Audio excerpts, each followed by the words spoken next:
Bien, y ahora nos vamos a Brasil. Ya los trabajadores del metro de Sao Paulo han suspendido la huelga a 48 horas del inicio del campeonato.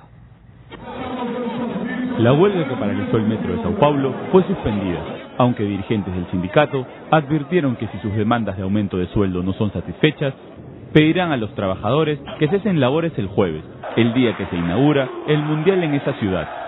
En una asamblea, integrantes del sindicato votaron por suspender temporalmente la huelga que iniciaron la semana pasada.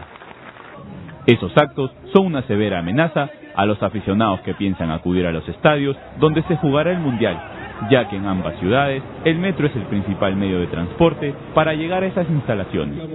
Dirigentes del sindicato se reunieron con el gobernador del estado de Sao Paulo, pero no alcanzaron acuerdos sobre el porcentaje de aumento para los trabajadores, que se declararon en huelga y agravaron el congestionado tránsito de la ciudad más poblada de Sudamérica.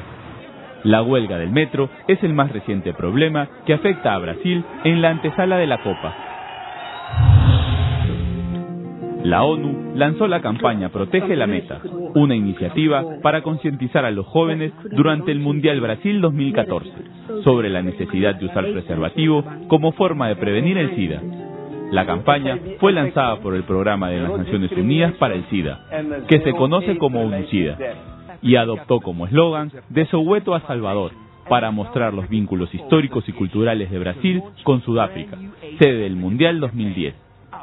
La ciudad brasileña de Salvador fue elegida para el lanzamiento, debido a que es la ciudad con mayor población negra en Brasil y con importante cultura afro-brasileña. Más de 300 operarios trabajan día y noche en el Estadio Itaquerão de Sao Paulo, en el que el jueves se inaugurará el Mundial. Los operarios aún sueldan butacas de plástico detrás de uno de los arcos y retiran los forros de los amplios sillones de las salas VIP. En el estadio se aprecia aún infinidad de fierros y maderas. El último partido de prueba que se hizo fue el 1 de junio, un encuentro entre Corinthians y Botafogo, en el que solo estuvieron habilitadas parte de las tribunas. Inicialmente estaba previsto que el estadio estuviese listo el 31 de diciembre del año pasado. Muy bien, vamos a comentarlo de Brasil. Bueno, estamos a 48 horas. Bueno, un triunfo para Dilma Rousseff que se levante esta huelga, ¿no? Porque yo creo que le iba a traer muchísimos dolores de cabeza, ¿no? Bueno, por lo que significa la huelga, que es básicamente la paralización del transporte metro principal, pues mecanismo para que las personas puedan moverse de un lado a otro en la ciudad, ¿no? Una ciudad de casi 30 millones de habitantes.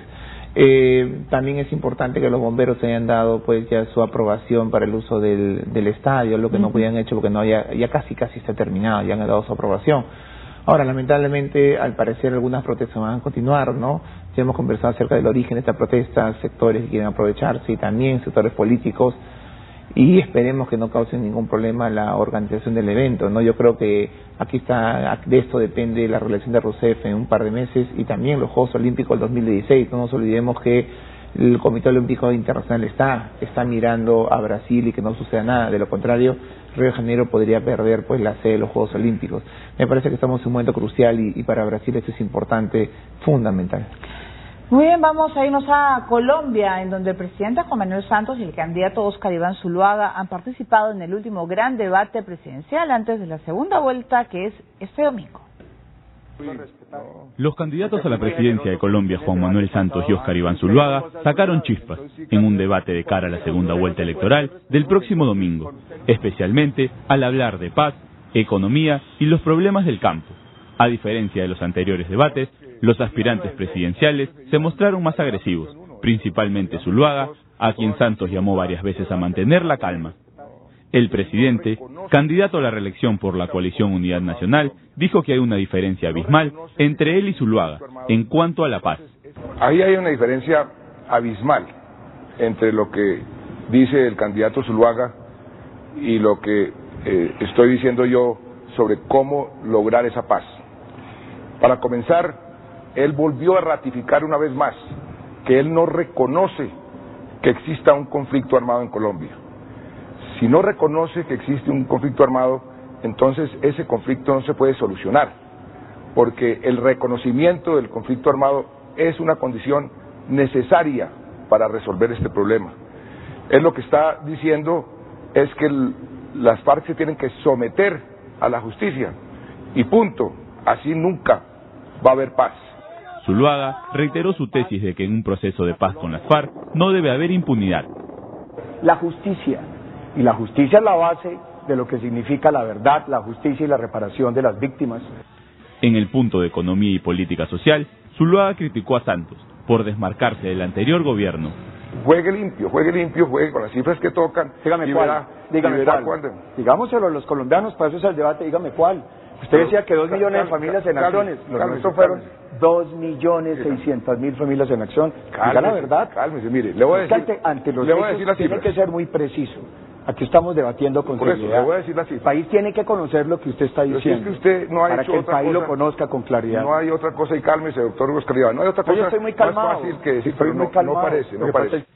Asimismo, Zuluaga aseguró que el presidente candidato está desesperado porque no ganó ni siquiera en primera vuelta. Por eso los colombianos no quieren la reelección. Imagínese usted en la desespero en que anda.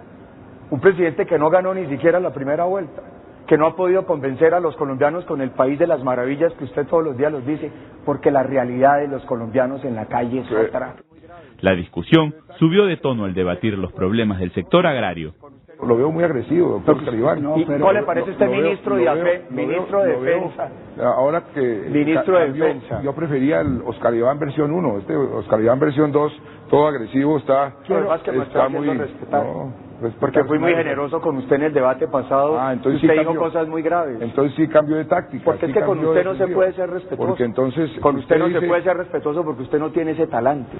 De otro lado, Juan Manuel Santos anunció que abrirá un proceso de negociación de paz con el grupo guerrillero Ejército de Liberación Nacional, ELN, a solo 5 días de la segunda vuelta de una reñida elección presidencial. El gobierno y el ELN informaron en un comunicado conjunto que buscan acordar una agenda y el diseño del proceso que haga viable el fin del conflicto y la construcción de la paz estable y duradera para Colombia. Muy bien, pues el anuncio del inicio del diálogo con el Ejército de Liberación Nacional, así como del mismo proceso que se ha realizado con las FARC, ¿podría significar el triunfo para Santos? Sí, definitivamente hay algunos hechos que en estos últimos días pueden impulsar la candidatura del presidente candidato. Por un lado, el próximo inicio de las negociaciones con la ELN, pero también habría que recordar que acaba de llegarse hace 2 días a un nuevo acuerdo con la FARC en torno al reconocimiento de las víctimas, que es algo fundamental, que la FARC y el Estado reconozcan las víctimas y se planteen medidas para resarcirlas. La FARC se ha comprometido a resarcir a las víctimas a las que les corresponden. Así que esto es una etapa más del proceso de negociación que sirve de espaldarazo a la candidatura. Ahora, un tema adicional acá es, yo creo, esa es mi percepción, de que la estrategia del candidato Zuluaga, del candidato uridista, no fue la más adecuada. Es decir, esta estrategia confrontacional, ya vimos en la primera vuelta cómo cuando los dos candidatos comenzaron a enfrentarse, lo único que provocaron es que el voto se vaya al candidato tercero, cuarto y quinto, quienes subieron de 10, 8% a 15%. En esta situación, Santos mantiene pues la ecuanimidad, mantiene una posición bastante serena, mientras el candidato Zuluaga se ha desesperado, y me parece que ese elemento a la población no le gusta, a la población le gusta, lo conocemos en estos países, las campañas en torno a la paz, en torno a candidaturas pues que no generen violencia, son las que terminan teniendo mayor tipo de apoyo. Todo este contexto me parece que estaría fundamentando, y quiero ver las encuestas de esta semana, que estoy seguro que deberían estar favoreciendo al presidente Santos. Muy bien, nosotros ahora nos vamos a Argentina. El vicepresidente Amado Boudou ofreció más detalles sobre su comparecencia ante los tribunales, compartiendo su declaratoria en su cuenta de Facebook. Por más de 8 horas permaneció el vicepresidente de Argentina, Amado Boudou, en la sala primera de la Cámara Federal para declarar sobre el presunto caso de corrupción en la compra de la empresa Chiconi. El segundo después de la presidenta Cristina Fernández, precisó que pudo dar información sobre cada uno de los puntos en el expediente del caso Chiconi y que se basó en un análisis netamente técnico, jurídico y no político.